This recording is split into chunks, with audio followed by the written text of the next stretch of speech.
시청자 여러분 안녕하십니까? 박근혜 대통령이 첫 국무회의에서 주문한 주가 조작 엄단 대책이 발표됐습니다. 금융위원회에 검찰 등 유관기관 전문 직원들을 파견받아 조사 전담부를 실시하고 이들 공무원들에게는 특별사법경찰권을 부여합니다. 또 주가 조작 신고 포상금도 20억 원으로 확대하기로 했습니다. 자세한 내용 취재기자와 함께 알아봅니다. 증권부 임혜신 기자 나왔습니다. 자, 임 기자. 네. 주문한 지 좀 됐어요, 그죠? 네. 드디어 이제 그 대책이 나왔는데 우선 그 전체적인 배경부터 한번 먼저 살펴보죠. 네, 지난달 박근혜 대통령이 주가 조작 엄단을 지시하면서 이번 대책이 나왔는데요. 박 대통령이 주가 조작을 겨냥한 것은 정부의 정책 기조인 지하경제 양성화와 연관이 있기 때문입니다. 부당한 이익을 환수해 복지 지원을 마련하겠다는 건데요. 이와 별개로 주가 조작이 사회적, 경제적 문제인 것은 사실입니다. 주가 조작은 자본시장에 대한 투자자의 불신을 심화시키고 건전한 투자자의 시장 이탈을 초래합니다. 최근에는 인터넷 카페뿐 아니라 문자메시지, 카카오톡 등의 SNS까지 번지며 수법이 점점 교묘화되고 있습니다. 그렇습니다. 주가 조작은 상당히 피해액도 크고 피해자가 많다는 그런 범죄 특징이 있어서 더 문제로 이제 제기가 되는데 이번에 발표한 종합대책 구체적으로 어떤 내용을 담고 있습니까? 네, 이번 대책의 핵심은 주가 조작 조사 단계를 압축해 수사를 빠르게 진행한다는 데 있습니다. 현재는 조사를 하려면 5단계를 거쳐야 합니다. 순서를 보면 거래소에서 금감원, 증권선물위원회, 검찰을 거쳐 법원까지 오게 됩니다.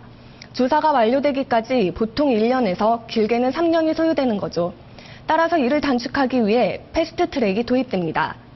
즉, 거래소에서 포착된 사건 중 강제 수사가 필요하다고 판단되면 바로 검찰에 수사를 통보하는 겁니다. 검찰의 강제 수사가 즉시 필요한 사건은 서울중앙지검에 설치되는 증권범죄합동수사단에 보내서 집중 처리합니다. 합동수사단은 고검 검사급 검사를 단장으로 검사와 검찰 수사관, 유관기관 등의 파견 직원으로 구성됩니다.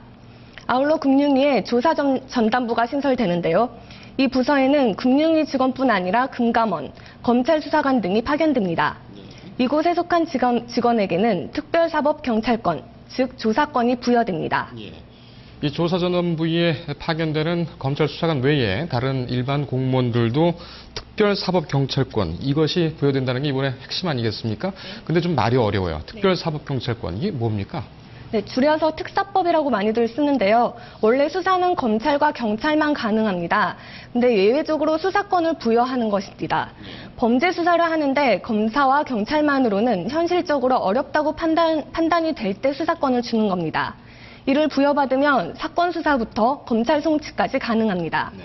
이번에 특사법으로 지명받은 금융위 직원들은 시세 조정을 했다고 의심되는 사람의 통신 내역을 조회하거나 출국을 금지시킬 수 있습니다.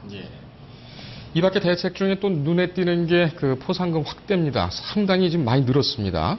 그죠? 그 규모가 구체적으로 어떻게 됩니까?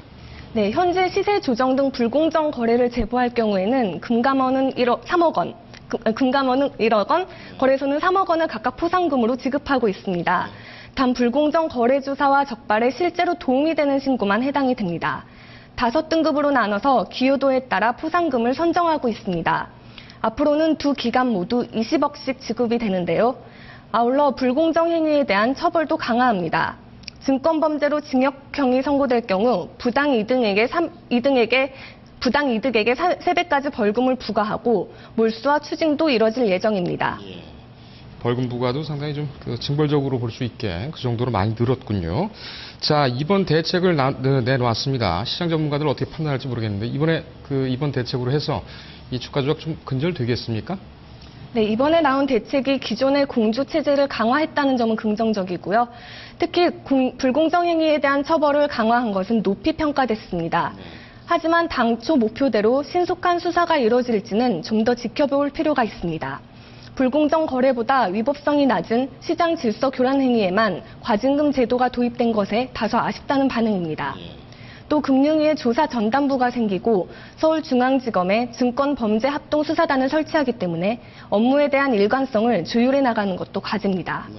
한편 주가 조작의 특성상 시세 조정이 완전히 근절되기는 어려울 것이라는 게 대부분의 의견입니다.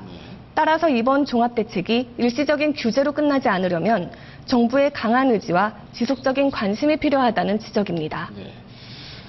박 대통령이 첫 업무 보고에서 강조한 만큼 이 주가 조작 상당히 그 피해도 크고 피해 그 인원도 많아지지 않습니까? 참 신종 범죄로서 참 그 방법도 교묘해지고 있는데 정부가 얼마나 그 강한 의지를 갖고 얼마나 꾸준히 이 대책을 펼쳐나갈지 한번 또 자세히 또 들여다봐야 되겠습니다. 임 기자 오늘 잘 들었습니다. 감사합니다.